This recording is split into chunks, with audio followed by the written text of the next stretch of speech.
बिस्मिल्लाहिर्रहमानिर्रहीम। अस्सलाम वालेकुम। दुबई की तारीख की मुनफरद शादी जिसे देखकर दुनिया दंग रह गई। दुल्हन को सोने के बराबर तोल दिया गया।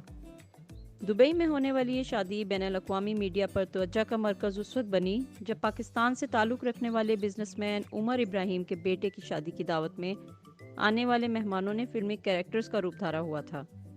दुल्हा दुल्हन और उनकी फैमिली ने भी मखसूस कैरेक्टर्स का रूप धारा। मौला जट के डायलॉग और हीर रांझा के कैरेक्टर्स ने सबके दिल जीत लिए। आजकल एक ट्रेंड सा बन गया है, शादी को यादगार बनाने और मेहमानों की खुशी के लिए मुख्तलिफ किस्म के प्रोग्राम पेश किए जाते हैं।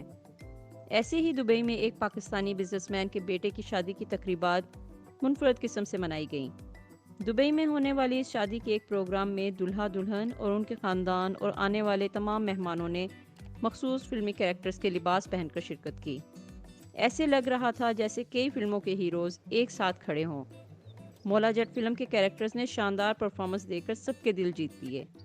हीर रांझा, सुल्तान राही के कैरेक्टर्स ने भी खूब दाद समेटी, जबकि दूल्हा दुल्हन की जोड़ी जोधा अकबर के रूप में बहुत खूबसूरत लग रही थी। इस मौके पर दुल्हन को सोने के बराबर तोला गया। ये शादी पाकिस्तानी कम्युनिटी की मुनफरद शादी थी जिसकी धूम न सिर्फ पाकिस्तान में बल्कि दीगर ममालिक में भी सुनाई दे रही है।